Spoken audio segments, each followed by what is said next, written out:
रीवा शहर में बढ़ती यातायात अव्यवस्था और युवाओं में बढ़ रहे नशीले पदार्थों के प्रचलन को लेकर जिला कांग्रेस कमेटी ग्रामीण ने पुलिस अधीक्षक को ज्ञापन सौंपा है। कांग्रेस ने भारी वाहनों के शहर में प्रवेश पर नियंत्रण और नशीले पदार्थों की बिक्री पर सख्त कार्रवाई की मांग की है। आइए देखते हैं रिपोर्ट। रीवा शहर की बिगड़ती यातायात व्यवस्था और कानून व्यवस्था से जुड़े मुद्दों को लेकर जिला कांग्रेस कमेटी ने ग्रामीण पुलिस अधीक्षक के नाम ज्ञापन सौंपा है।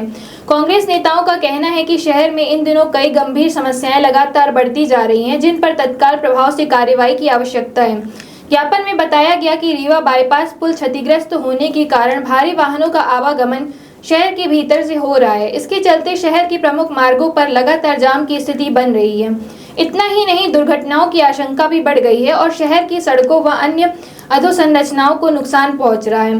कांग्रेस ने मांग की है कि भारी वाहनों के लिए वैकल्पिक मार्ग निर्धारित किए जाएं तथा उनके शहर में प्रवेश और निकास के लिए निश्चित समय तय किया जाए, जिससे आम जनता को हो रही परेशानियों से राहत मिल सके। इसके अलावा ज्ञापन में युवाओं के बीच बढ़ रहे नशे के प्रचलन पर भी चिंता व्यक्त की गई है। कांग्रेस का आरोप है कि शहर में कोरेक्स और अन्य नशीली दवाओं का उपयोग बढ़ रहा है, जिससे युवा वर्ग प्रभावित हो रहा है। इस मुद्दे को लेकर पूर्व में आंदोलन और प्रदर्शन भी किए जा चुके हैं, लेकिन स्थिति में अपेक्षित सुधार नहीं हुआ।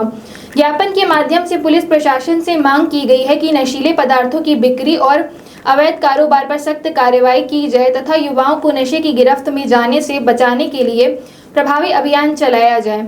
अब देखना होगा कि कांग्रेस द्वारा उठाए गए इन मुद्दों पर पुलिस और प्रशासन क्या कदम उठाता है और शहर वासियों को जाम व नशे की समस्या से कब तक राहत मिल पाती है। एसपी ऑफिस आज आप लोग आए थे, एसपी से मिलने क्या मतलब? देखिए, दो विषय थे। एक तो सबसे बड़ी बात है, रीवा में जो कोरेक्स का नशा व्याप्त है, जिसके खिलाफ बड़े बड़े आंदोलन करने के बावजूद अभी तक हमने देखा कि कोरेक्स की खपत कम नहीं हो रही। रोज़ ये न्यूज़ आती है कि 1000 बोरी पकड़ी गई, 2000 बोरी पकड़ी गई और आज इतनी बॉटल मिली, आज इतने खोखे मिले। पर अल्टीमेटली इसका निदान कैसे होगा, इस पे हम लोगों ने एसपी साहब से महत्वपूर्ण चर्चा की।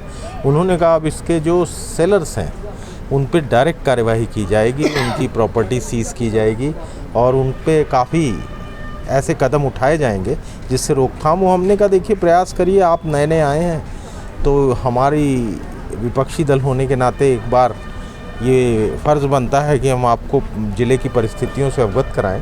दूसरा एक बड़ा विषय था, रीवा में जो यातायात ब्रिज के टूटने के कारण लगातार हैवी व्हीकल अंदर जाता है, तो उन्होंने कहा उस पर ज़्यादा बात करने की ज़रूरत नहीं है, वो कल से ट्रैफिक रिजॉल्व हो जाएगा। तीसरा एक बड़ा इशू था, हमारे ब्रजवासी प्रसाद मिश्रा जी हमारे कांग्रेस पार्टी के सहयोगी हैं, रौसर गांव से हैं। विगत 4 और 5 मई की रात को इनके यहाँ से 155 बोरी गेहूँ चुरा ले गए। 155 बोरी चोरी मतलब गेहूँ की चोरी मतलब अच्छा खासा समय लगा होगा, क्वांटिटी लगी होगी और वाहन लगे होंगे, और उसके बावजूद पुलिस में शिकायत करने के बावजूद, थाने चोरहटा में शिकायत करने के बावजूद कोई कार्रवाई नहीं हुई, कुछ नहीं हुई, कोई धरपकड़ नहीं की गई, कहीं कोई किसी किस्म का सर्च ऑपरेशन नहीं किया गया। तो ये बड़ा दुर्भाग्यपूर्ण है। हम लोगों ने प्रॉपर चैनल के थ्रू पहले थाने में गए, भाई वेट किया 10-15 दिन थाने में, फिर हमने सीएसपी से बात की, उनसे हमने बात की, उसको हमने वेट किया। अंत में मजबूरी में हमको आज ज़िले के पुलिस के मुखिया से बात करनी पड़ी।